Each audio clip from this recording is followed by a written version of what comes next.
All right, it's 3 p.m. and greetings, ladies and gentlemen. We are delighted to kick off yet another thought provoking session on connecting the dots. First and foremost, we extend our gratitude to our esteemed speakers for their participation in this panel discussion. Mr. Debashish Ghosh, SVP and Country HR Head, Barcadia. Manu Sehgal, Transformational Business Leader and Growth Accelerator. Mr. Satish Rajaratnam, Head of People and Culture, IT and Administration at RCG Global Services, and Sashidhar Ambadipudi, Senior Manager and Global HRBP Leader at Pegasystems. A warm welcome to all. Our esteemed panelists would share their views on this insightful topic: 90-hour work week, a badge of honor or a red flag. HREI welcomes you all to the session on connecting the dots. To know more about HREI and its events, I would request all the participants to visit the link and details posted in the chat window. It would be great to have all the participants' feedback. We will be running a poll before the Q&A session, so request all the participants to kindly give your feedback on the session. I now take the privilege of introducing our moderator for the session, Mr. Shashidhar Ambadipuri, Senior Manager and Global HRBP Leader at Pegasystems. Shashidhar comes with close to 15 years experience with careers in finance and now in HR. His journey has been through audit, IT services, and product organizations. In his current role, he plays senior manager HRBP and also leads the DEIB function at Pegasystems. Beyond work, he is a certified yoga instructor and budding ICF certified professional coach. You can also follow him on LinkedIn. The link for the same has been shared in the chat window. And without wasting much time, I will hand over the platform to Shashi. Over to you. Wonderful. Faisal, thank you for a very humbling introduction. And I couldn't but call out saying how relevant is the topic at hand today. For those of you who joined, I'm pretty sure you all are into social media and looking at the stories, the memes, the discussions, and the points of view. Right. So the concept of 90-hour work week, let me quickly put my thoughts, and I would like to really bring our eminent panelists on board soon. And then we are going to have a detailed discussion. So few of the industry leaders who made the remarks around 90-hour work week brought back the old discussion on what is an appropriate work time and lifetime, or are they all integrated in the modern world? While the topic has gained steam locally in India, but it's actually global in its relevance. Whether it is countries talking about 4-hour, 4-day work week with 10 hours, or countries that are 12 hours into 6 days a week, and India being somewhere in the middle, it becomes very important for us to review it. But in India, the push for longer hours, it actually intersects with the cultural values that often equate hard work with success, right? So this perspective is being increasingly challenged, and that's exactly why we have a panel here with very different skill sets and background to comment on how should we really understand it, look forward to it, and in a time when the country is having a terrific demographic dividend, what is the trend we want to set and launch India into an economic superpower? So I'm very excited to onboard and really bring our panelist. It's my honor to really read out and introduce to Manu Sehgal. With over 2 decades of experience in business transformation and strategic execution, she is known for driving growth and operational excellence. She's set up very large-scale businesses and also leads high-performing teams. So this is going to be very interesting, Manu, that your experience of what you hear from people, how do they react to work hours, how do they look at hours clocked versus outcomes delivered is a topic that I'll definitely deliberate with you. Thanks for joining the conversation.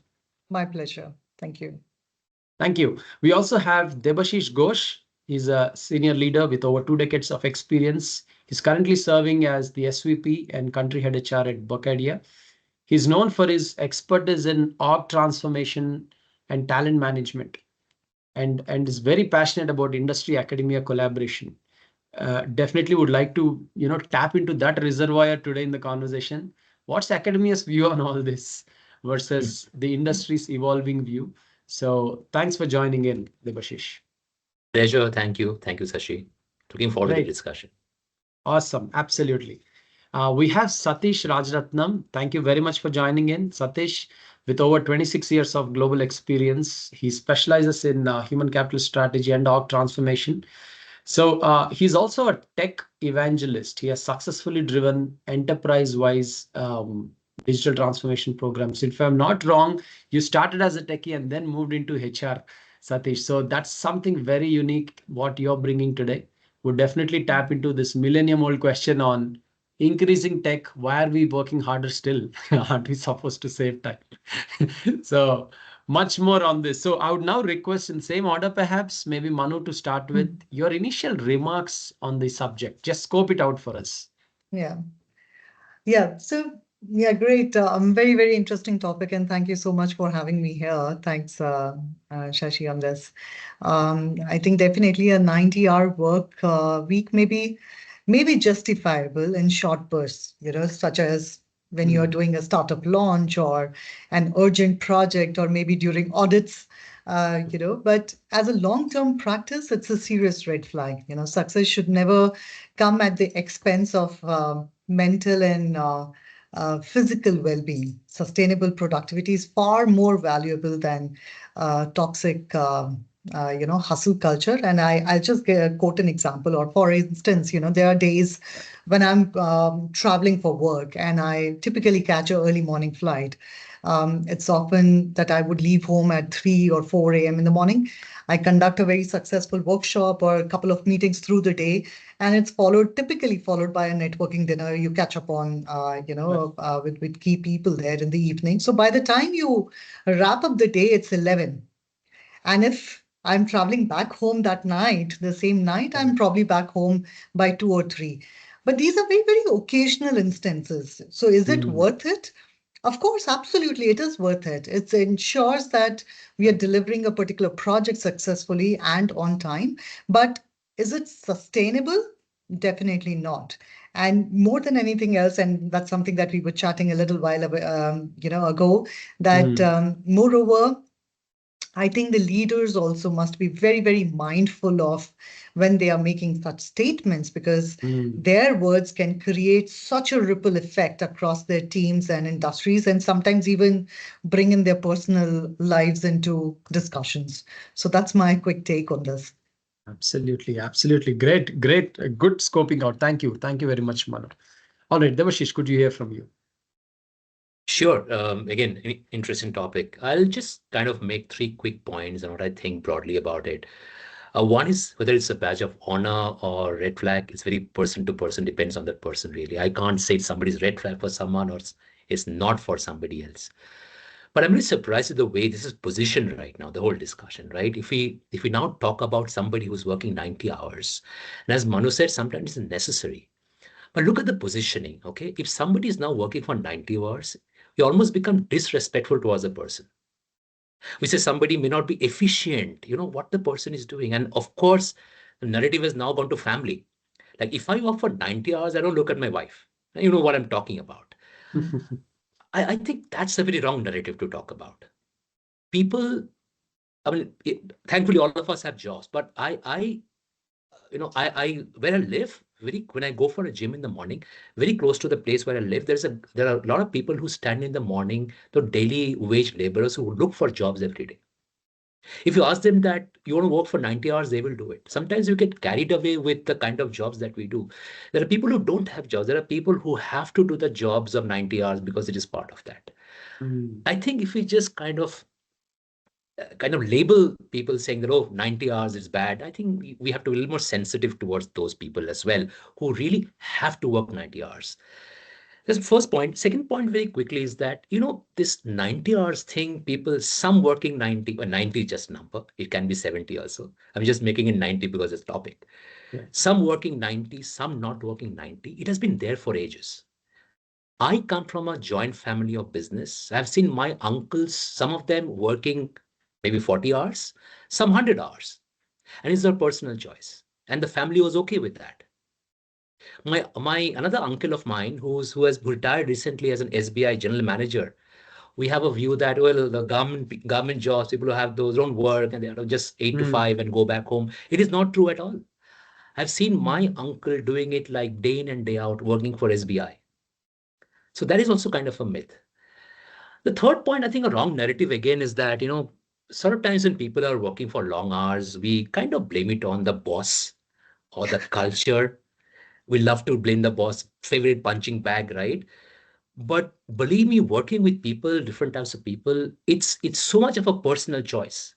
And people are not doing it because it's like advancing their career or for a promotion. I had a very recent discussion with a couple of people. One of them said that they're saying, sir, it is my escape when I come to office. I'm somebody in office. I'm a manager, handling a portfolio. At home, I don't have that identity.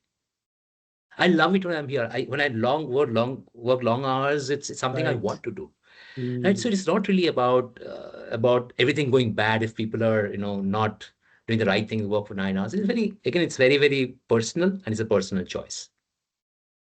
Wonderful. No, I really like the fact that you said it's a personal choice. It depends on the context. Or I think Manu also touched upon that. A startup versus a particular position versus a particular season versus making it a mandate of your career are very different things. So absolutely with you on that one. Great. Satish, could you share your opening thoughts on the subject? Well, I think 90 hours is little dated. As of yesterday's comment from one of the CEO saying 7 days a week. But anyway, keep the numbers away. I'm not getting into numbers. Right. To me, it is about the 212 degree. Yeah. If we are at 211 and you want to move by 1 notch up to make it 212, that's going to help you. That's going to help your firm. That's going to help your growth. It's going to help the organization or the country. I think that's the degree of change that I would want to look at it, right? I'm not very bent upon the number of hours and so on. The way that I look at it is with different lens. Yeah. To add on to what Manu and Debashish spoke about, 5 days a week, I kind of learn and contribute for my professional journey because I have to stay relevant there. Yeah. 2 days a week, 2 days the weekend, my family and I, we do farming. Yeah, because we want to strive and learn. We do organic and sustainable farming out there. So if you look at it from an outside-in perspective, you will look at it as 7 days work week. But if you look at it, it's like what Debashish called out. It's one's personal opinion, right? It's my own perspective as to what I wanted to do and how much I want to contribute. One, how much I want to learn, and how much I want to be part of a growth story of something, someone, somewhere. Yeah, keep the industries off, keep the numbers off. I think it's a highly nuanced subject. That's why I'm not being very bent upon on the numbers.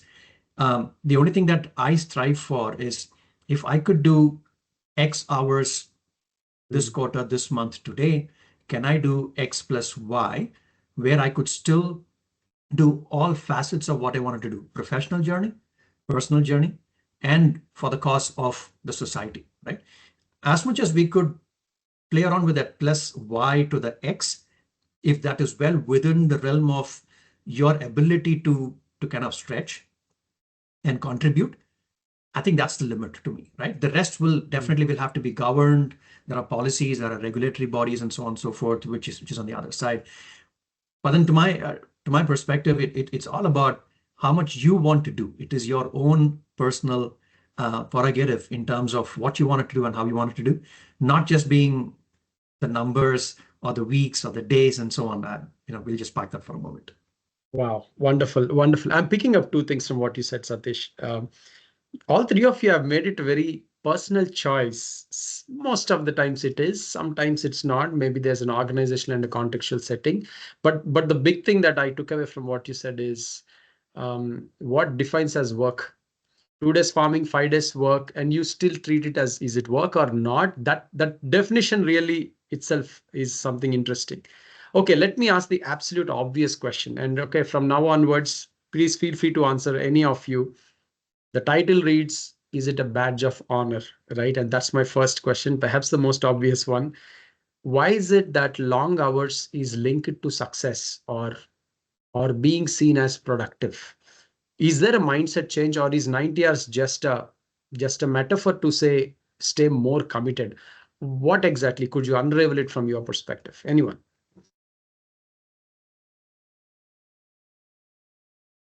I can go for it, and others can obviously wait.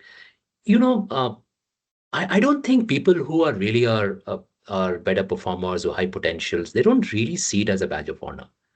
You may be hearing some of these in some quarters that you are flashing it out, talking that, well, I have worked for so many hours and therefore I'm a better employee. But really at work, it all depends on how much you deliver.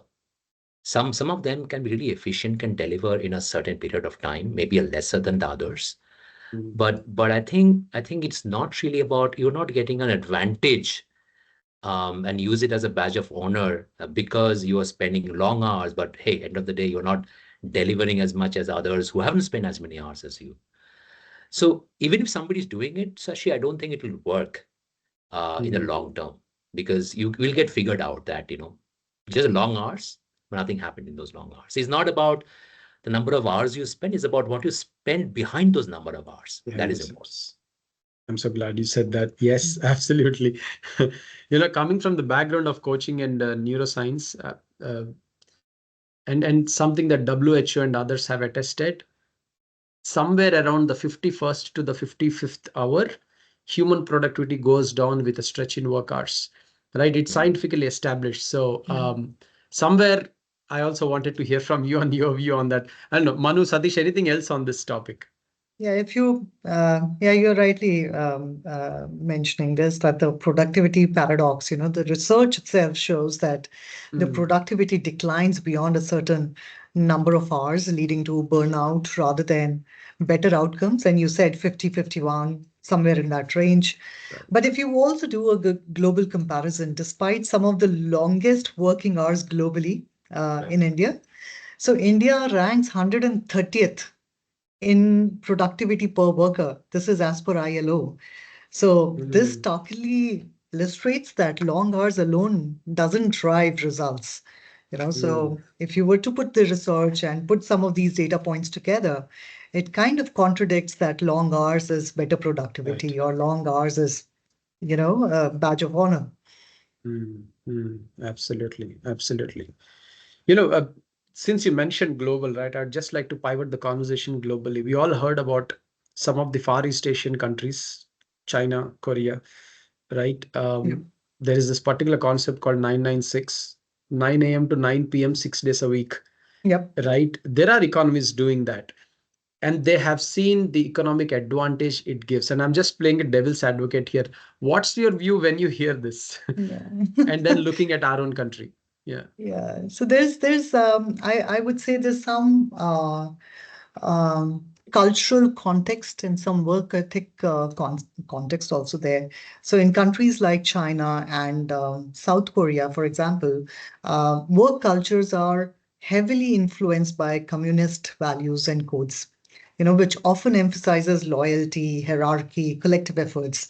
Now, this contrasts with India's more diverse cultural landscape, where individualism and flexibility are gaining traction among the younger generation, especially. So learning from these countries, India definitely can balance traditional work ethics with more modern, I would say, expectations by fostering a culture that values both dedication as well as employee well-being. If you look at the 996 work culture in China and the demanding work hours in South Korea, they have always sparked debates. While we know it is there, but it has also sparked debates about employee rights and mental health. And in India, similar discussions are emerging as workers increasingly resist long hours in favor of, better work-life balance. So by observing that backlash that has already happened there against extreme work cultures in these countries, I think Indian organizations can adopt a little more sustainable practices that prioritize, the employee health while maintaining the productivity. So that's my quick take on it. Yeah. Interesting. Very good. Anything from you, Satish? Yeah. Debashish? No, so I'm gonna piggyback on what Debashish and Manu just alluded to. Look, to me, this is a misnomer. It's very misleading to say that the more hours that I put, the more productive I'm going to be, right? Take the industry that Debashish and I, or even Manu, we hail from, where we run every project as sprints for the customer, right? We have to deliver certain set of deliverable or outcome, not the output. I'll come back to that in a moment, right? Within a specific timeline for the customers to view and put them onto production and take this forward, right? That's the way the engine works. And if you look at it again, it's a collective effort. The Scrum team comes together as a group. They design, they develop, they test, they do DevOps, put them on production, and then run it through, right?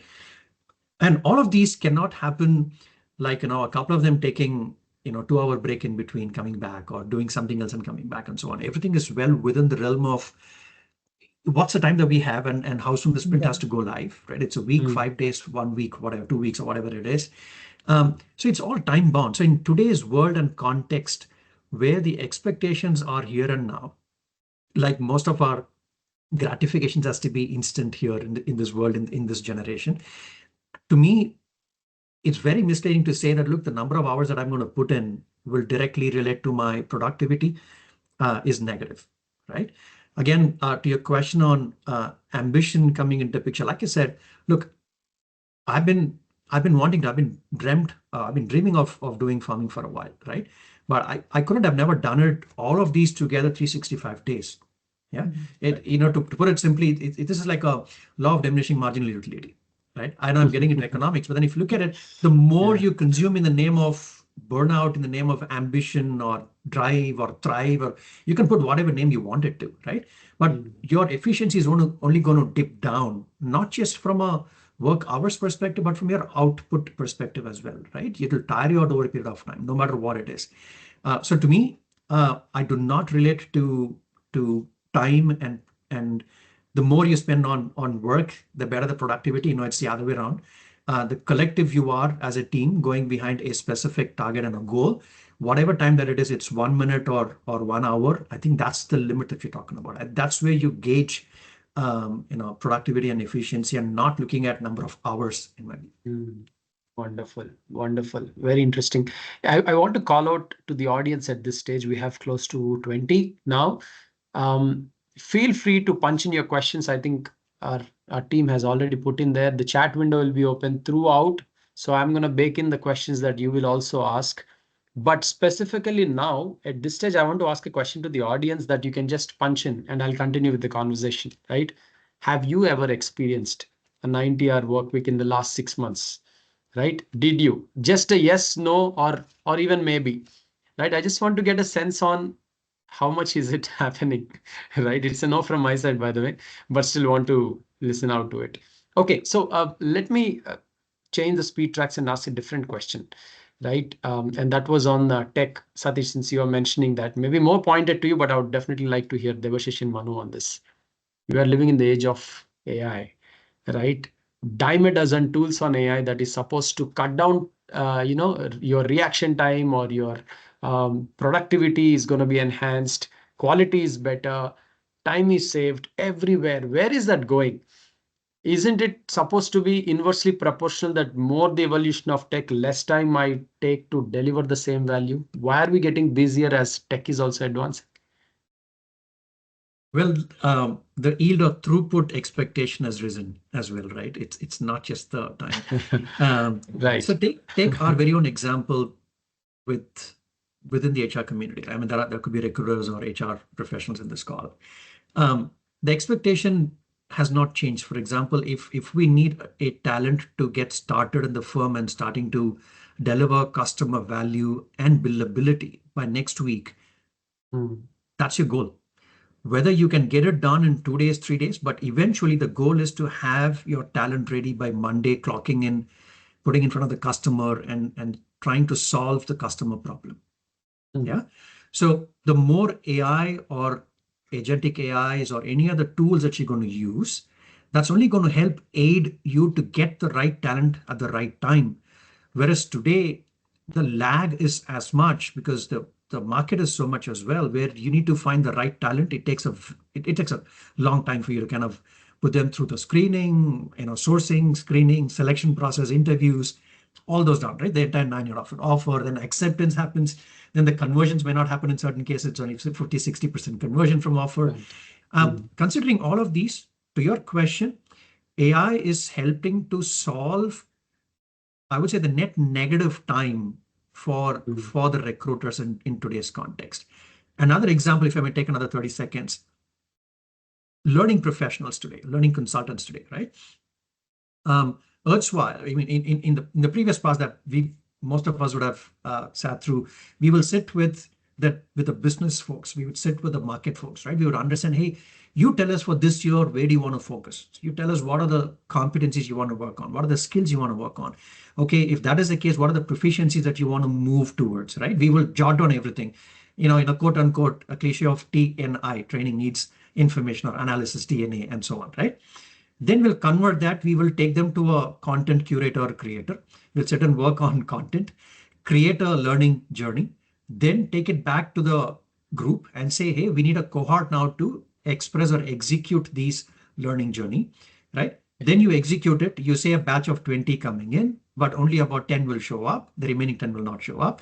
You train those 10. Of the 10, only 8 will attend the next couple of sessions. Only 6 will complete and 3 will certify. End of 3. So that's the journey. Right? Typical journey, right? I might be wrong totally with other organizations, but that's the industry now. Yeah. But look at it in today's context. To your pointer, AI has transformed this entire process of identifying, curation, creating a cohort, monitoring it, governing it, and executing it. Right? Today, LXPs have hyper-personalized learning. Yeah. All of these have been linked into their performance appraisals, quarterly check-ins or annual check-ins or however you want to call them in. So when I log into a system, it will say, hey, Satish, you're an HR executive.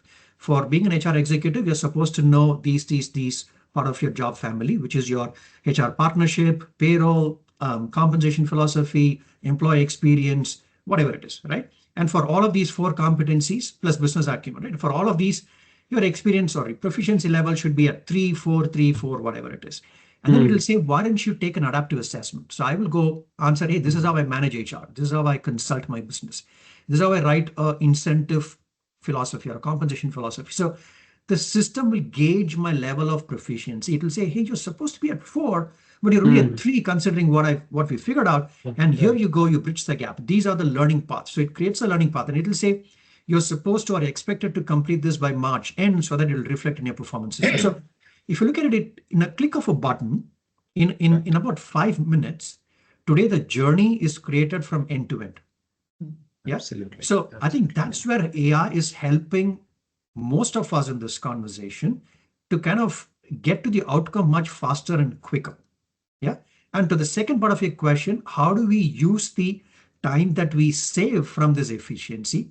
Is when instead of sitting and working only with Manu or Debashish whole of day today, I will get to sit with, Sham or, you, Sashi, or, Vashita or Satyam or Nidhi. I can do many more people's learning journey. Yeah. So that's why it's a speed and what you want to achieve using the technology transformation that's happening around. Wonderful, wonderful. Very thorough view of things, right? So as tech is evolving, the throughput, the opening statement that you made, right? Our demands and the benchmarks on what constitutes a job done per role is also rapidly evolving, counting for the current state. Okay, awesome. Manu and Debashish, anything on this topic for you between tech and working hours for humans? Okay, is there a holy grail movement there? Yeah, I think there's a lot of time also that goes on. While there's a lot of tech there, one is also investing a lot of time to stay relevant. So if there is tech there, for example, and that can help me do my job better, I also need to learn that tech, right? So there's some bit of my bandwidth goes into my own upskilling, my own reskilling, to stay relevant. Otherwise, you don't know that you are out of the game, right? So that's one. That's where that time goes. Second is also improved productivity levels. So efficiencies are there. You have a lot more time, and rightly so. Satish picked an example of recruiters. The AIs are helping in terms of going through all the resumes, etc. For example, a recruiter is closing a position. Now, you don't expect the recruiter to go through the entire database of some 1,000, 10,000, or how many ever profiles, insane number of profiles. The AI helps them to shortlist that these are your top 10. But the recruiter's time is still going in talking to those top 10, right? So your time is utilized much more meaningfully, but that role doesn't reduce. So you're able to use your bandwidth in a better way and arrive at outputs faster, but also improve your productivity. So what a recruiter maybe earlier, olden days, would have probably in a week or in a month, hypothetically, would have closed one position. Today, the same recruiter is able to close 3 positions, hypothetically, right? But why? Because he's supported by these tools. He's supported by all these technology, the AI, which is helping him or her recruit. So that's my take on it. And some bit of your bandwidth also goes in staying relevant. And which are these technologies that are relevant for you and for you to learn those? Yeah, absolutely. Absolutely. I like what you said about upskilling and staying relevant. That itself is sometime a portion. In fact, there is a comment here from Janani saying that learning the tech simultaneously. Yeah, that pretty much to what you said. There is also the amount of distractions which is counterproductive, right? As much as we are spending time, we have enough to scroll also while working. So, okay, great. Satish, anything from you before I move forward? Sorry, Debashish, my bad. Sure. Debashish. I think just a quick point on one of the benefits of AI is that it can make some very subjective matters very objective. See, in HR, we deal a lot of subjectivity, right? One of the most subjective questions all of us asked is that, tell me what are your employees thinking and feeling and saying. Now, when an employee comes in an entire life cycle, right from the time we hire them, interview them, do performance management, to skips and pulses, surveys, exit interviews, a lot of data coming in from different sources. Now, different HR BPs, recruiters have access to the data, but you don't have a place till now where you can make sense of all this information and really get a trend. What's really the org climate? What's going on in an organization? Really get a pulse of the org culture. Thanks to AI. So AI is, with the help of data and the way AI plays with data, and we just now seen about maybe 0.001% of AI really, very, very initial stage and doing wonders. You all know that, right? The way they can make sense of that pulse and read from different sources, assimilate that, and present it in a way that makes sense. And if you take that information to your stakeholders, right, it's solving real business problems because it's backed by data. It's not just anecdotal. It's backed by data. Your stakeholders believe you because the way you have presented it, because it's backed by real data and information. That I think is a big win that HR community have had when it comes to working with AI. Wonderful, wonderful. I mean, I can't now, 2-3 years after ChatGPT has come and many other AI tools burst in the market, I can't now imagine a day without touching one form of tool, which is going to help me either read or write for me, synthesize, critique me, or help me think on certain topics more widely, or even research, right? So very well said. I also want to say, Satish, the one that you said around click of a button, your self-assessment against a skill, the learning pathway, getting into your goal. I am experiencing it with tools like Coursera and other things, and it is just a game changer for those who wish to accelerate learning and skill building, right? So yes, very interesting times that we are living in. Cool. Shyam, just to add on to what Manu and Debashish and you just alluded to as well, right? Right. Again, we've seen the era of getting into automation, robotics, and other stuff, right? And from there, we moved into how do human intelligence work with those bots and have them a cobot and other stuff. But today, with like you rightly called out, everything has a AI tool, AI application today, right? And whilst you're talking, there is alternate tools also coming in a bigger way, right? I don't want to name them here. It is all about symbiotic intelligence going forward. It's about how do we HI use AI and how do we kind of get our deliverables achieved, like what Monu had called out, in a much optimal way and much faster, quicker, and more efficient way of doing things. I think that's where the world is moving towards, in my view. Yeah.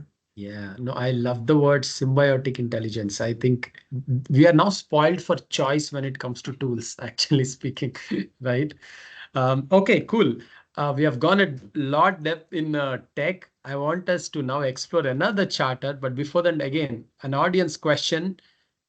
What have you seen from a tech standpoint? How much has it really impacted your productivity?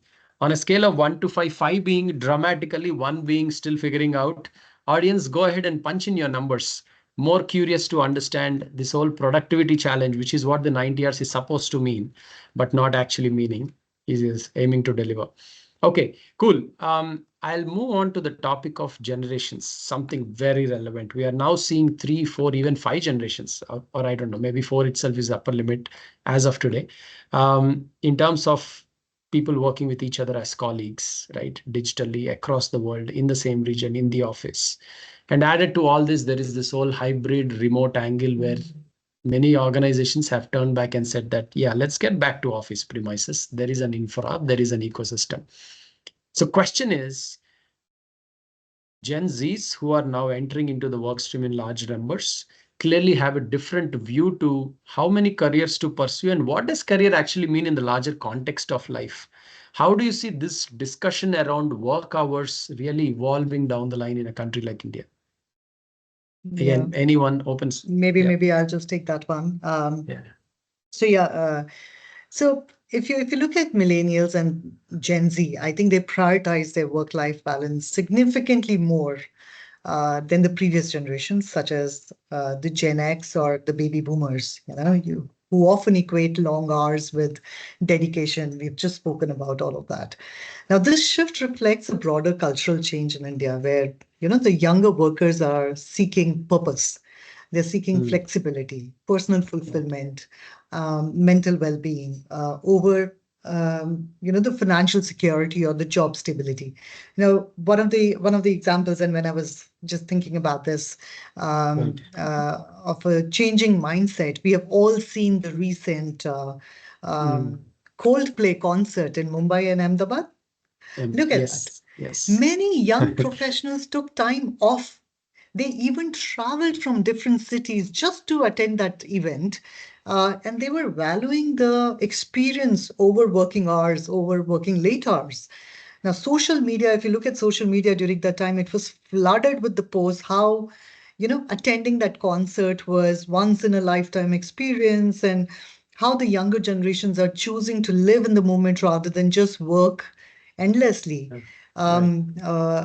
Example at home, my daughter, who is still in her second year in college, she traveled all the way from Mysore to Ahmedabad to attend this concert. So this kind of prioritization would have been less common in the previous generations, where skipping off work for leisure might still be a little, I would say, frowned upon.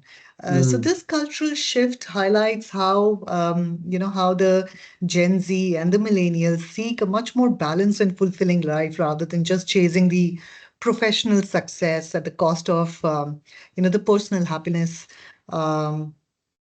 And also the new generation, which is coming into the workforce, they're advocating this flexible work schedules. They're advocating the environment that respects the personal time. So this contrasts sharply with the traditional long hour culture that were prevalent, particularly in some of the roles we have seen in sales or in legal or in finance, where very, very rigid expectations were prevailing.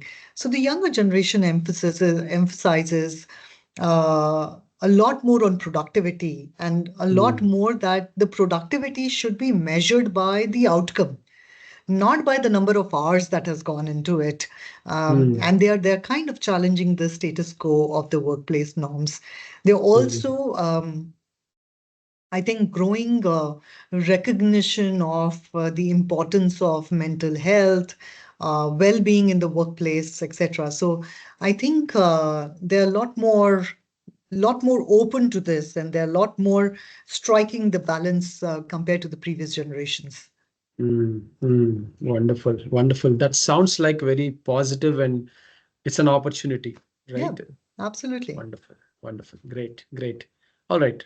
Debashish, Satish, anything from Yeah. you on this one? Just a quick point. Again, support what Manu said. Also, besides being a generational change, generation also it's almost like generalizing. I think a lot of us can think and act like a Gen Z. Otherwise, I have people in my generation can still be a baby boomer in their mind. But I think it's also about economic and social change. You know, if my dad was when he was working and at his time we were 5 trillion in the economy, then even if I asked him, you want to work for 90 hours or 40 hours, he'd have said 40 hours maybe. I think opportunities Yeah. also matter, right? One of the blame that we give to our new generation is that they are distracted. It is not about them. My mom is equally distracted because of Facebook, and she's 72. I can't tell you how Right. distracted she is. She's not getting sleep. She's awake till 2 in the morning. So I don't think it is about generations. It is also about what is happening around us and what is really, the factors which govern economy and social other changes as well. But otherwise, what Manu said was very important. The way they are prioritizing their mental health, the way they kind of want to divide their work, also pursue their purpose. It for us, I guess for me at least, I won't say for everybody. When young, the purpose was to get a job, settle down, kind of mom and dad said, get married, have a family, and be somebody. But that is not the purpose of this generation, and maybe rightly so. So that they're actually really toying with a lot of different ideas, want to achieve many different things, want a different identities beyond just a work identity. They just want not to be known as an CHR of MNC, just want to be known as more other things. And Satish is doing some of it as practicing agriculture. So yeah, he's a little ahead of us in that way. Wonderful. It all comes down to humans and how they think, how they define the word purpose, right? I've heard a lot today. It's wonderful. Truly, that's the compass. Rest all being really perhaps a co-pilot for you. Okay, great. If this is the context in which we have discussed thus far, right, from various angles. Now, if you have to zoom out and see the big picture, we have world's largest population, which is where India is. Very positive demographic dividend over the next decade, 1.5 decades or so. If you have to rewrite this thing that work 90 hours a week in a positive, contextual, doable manner, what would it be? Random. And this is a question I would also ask the audience. Just put your one-liner there. How would you describe it as the opportunity laying in front of us?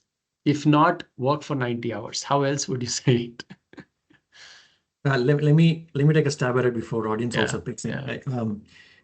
To me, the way that I look at it is, how can you make an efficiency output of 90 hours, make it happen in 40 hours? Yeah. I think that's where the technology transformation is coming into picture. And how do we upskill, cross-skill ourselves to make sure we still produce the results, maybe of a 90-hour equivalent, for want of just the numbers. Again, I'm not a big proponent of the number.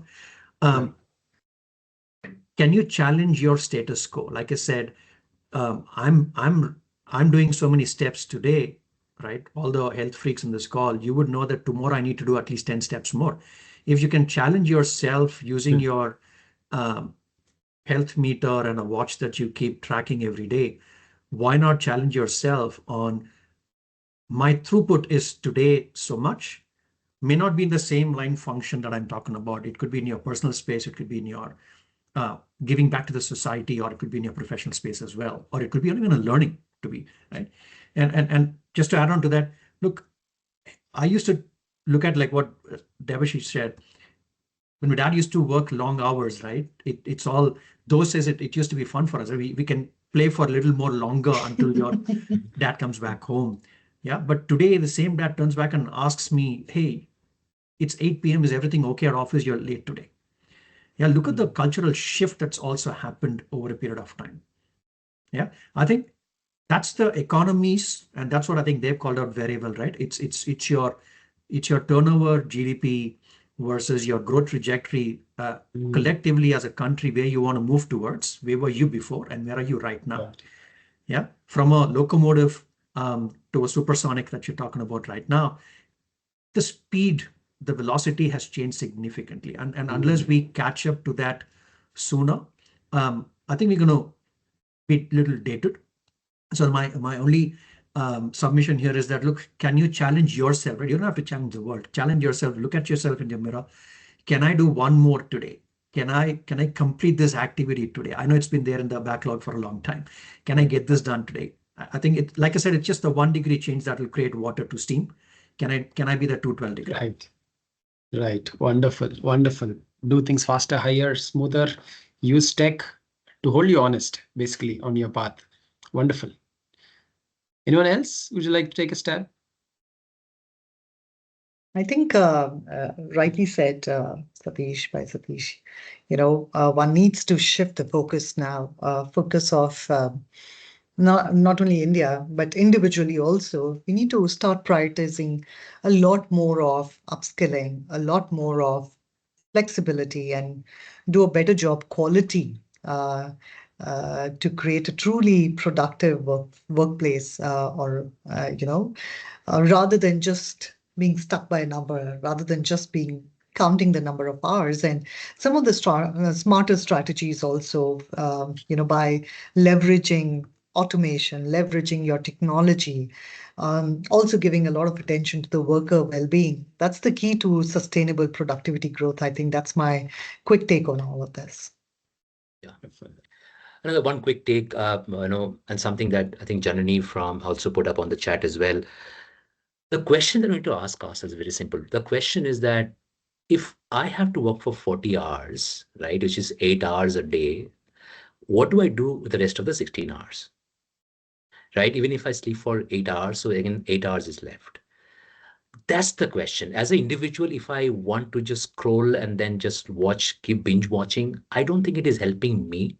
And Mr. Narayana Murthy's words is not helping the GDP of the country. But forget about the GDP for a moment. I think the question is, what do we really do if we don't spend 90 hours at work? Right? Am I investing in my own growth in some way? Okay, and it can be about just going for a yoga or investing in my mental health, pursuing a hobby, or it can be I want to move to a different role, say coaching, I'm going for my certification. What am I doing with the 8 hours that I don't have to sleep or have to work? Of course, entertainment, there is a place for that. But 4 hours of entertainment, okay, what about the rest 4 hours? I think that is where you have to ask ourselves, and individuals, including me, how do I get more productive once I am home after my 8 hours of work? And that will solve a lot of problems for me and for others as well. Right. Wow. That requires definitely a lens of reflection to see how am I spending, what are my long-term, larger goals of life, and really having a trajectory towards them. Fantastic. Very good. All right. I'll get down from a government level, society level to actually an organization level. If some of these have to be converted or encouraged as behaviors, right? Whether it is adoption of tech, whether it is staying honest to the purpose, whether it is being productive and encouraging a curious mindset, what is the one thing that organizations can do? And I would look forward to listening from all three of you, the one thing that organizations can do. I'll steal a phrase from our session, not make those a badge of honor. We have to be very careful of anybody who's spending, say, 90 hours beyond what is required, right? They should not be seen as promoted as role models for the company, or they shouldn't be influencers of others in the company, right? I think that is something we should be a little careful about. I think there is a reason why they have been, maybe celebrated for some reason, but that celebration should stop. It all boils down to outcomes, that Satish said. As long there are some people who may take a slightly longer hours than required others, I think that is totally fine.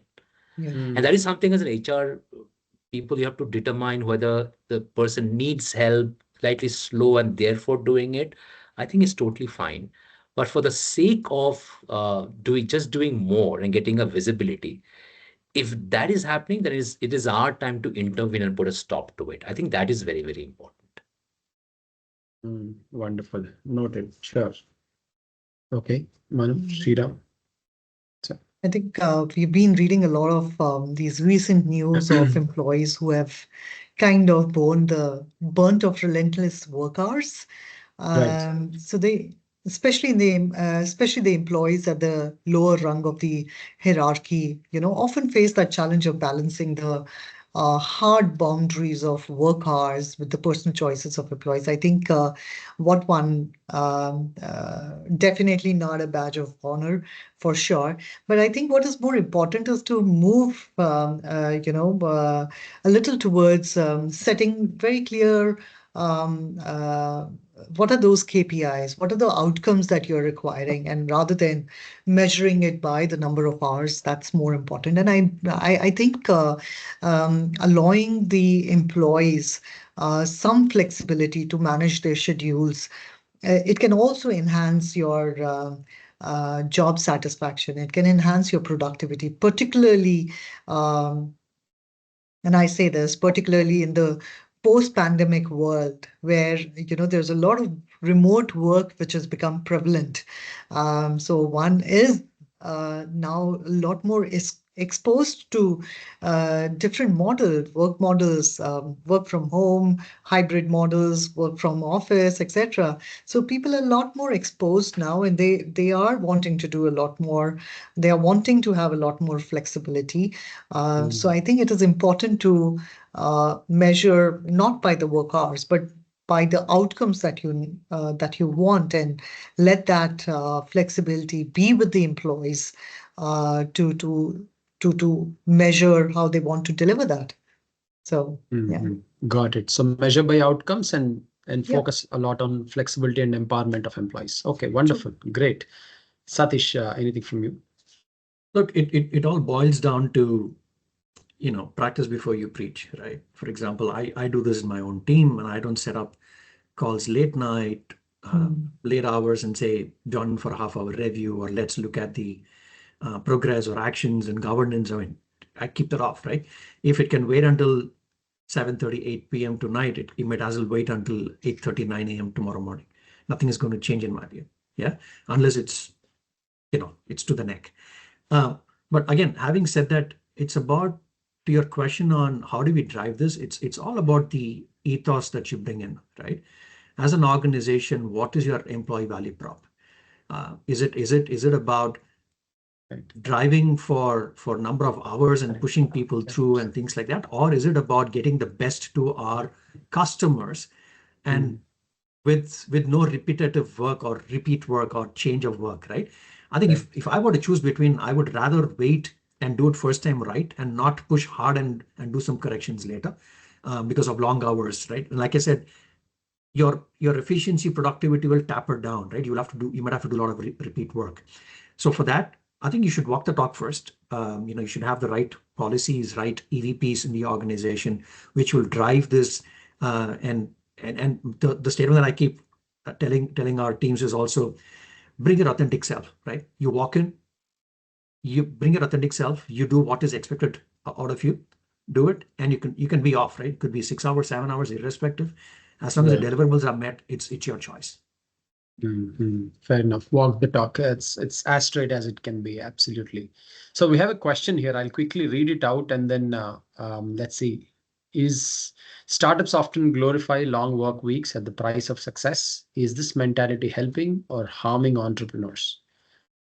All right. Anyone in the panel who wish to take that? I think this was touched upon mildly, but yeah, we did speak about startups when we started off.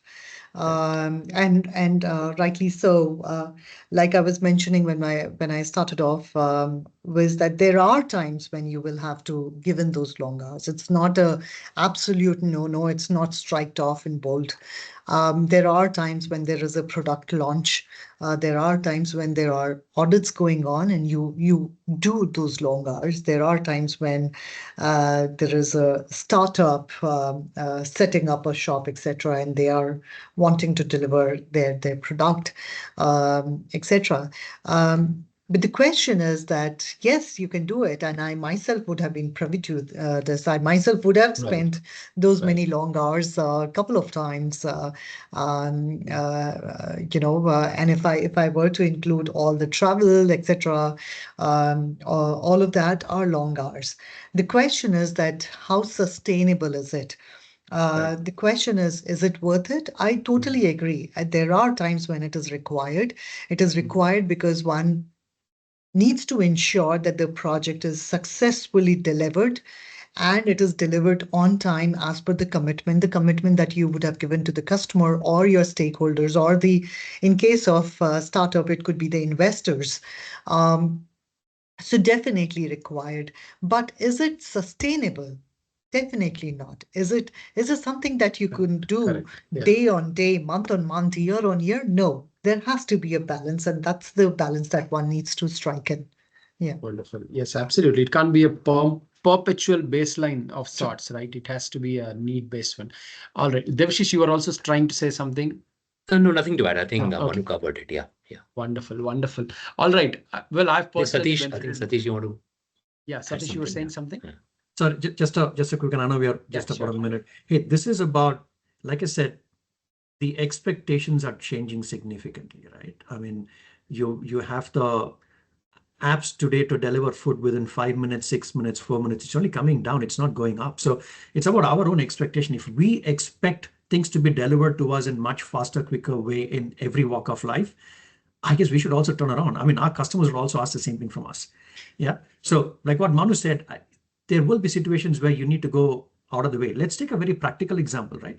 Learning cycle in our days, right? We do a cycle and the leg goes inside and then we start doing it. And today, I don't know how many of the kids even learn cycle, but they go into the e-scooter straight. But the point that I'm trying to drive here is, look, if your ambitions are right in place, and I'm sure you will put in that hours to go meet it.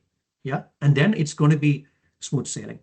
Yeah. And yes, occasionally, like what Manu and Dave called up, there will be situations where you need to stretch yourself, but it's for a good cause. I think we should do that. And there will be situations where you will have to stay back and pull back, and we should do that as well. So it's all about balance. Absolutely. You can't say one arm in fire and one arm in ice, and my average temperature is neutral. I mean, you're going to get burnt out. So it's about how do you balance it.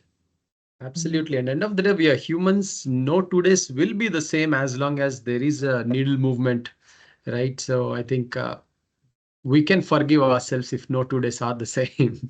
So it's interesting. I had a snippet to share, but I think we're at 3:58, and I promised to give Faisal back few minutes. I have thoroughly enjoyed this conversation. This fantastic, lot of insights gained. But at this stage, I'll give it to Faisal for any closing remarks on this one. Thank you, Shashi. So before we close the session, we will be running a poll to have the participants' valuable feedback on this session.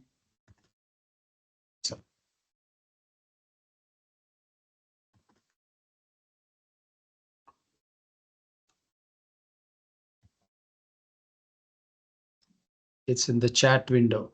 So we should click and fill that up. Yes. Faisal? Yeah. Okay. Everyone. Sure. In the meantime, I think we have received one question from Shyam. If you take that, Shri. I don't see that question yet. Could you just read that out? I'm unable to see. I saw the one from Jigar. He has put it in the Q&A. Okay. Yeah. Oh, not the chat window. Okay, let me read it while there is still a minute. Okay. 90-year work week and its impact on personal relationship, family life, and well-being. I guess we touched upon it. But yes, anything else to add from what we have already discussed? Satish, Manu, and Devashish, go ahead. I think it's a personal question to ask ourselves. Does it impact mine? If it does, yes. But I can't generalize saying that, well, nobody should do it because it'll impact your relationship. I think that is not what I want to get to. If it is impacting mine, I should do something different, right? In the way I do go about doing my job, maybe changing the job as well, but very personal again. Just to add on to that, look, it is it's a way that you perceive, right? The 90 hours of work doesn't mean that you work at your office always. Like I said, it could be on your personal space as well. It could be on your passion that you want to drive to. So it all depends on how you want to look at it. The way you see it with a mirror will reflect back at you.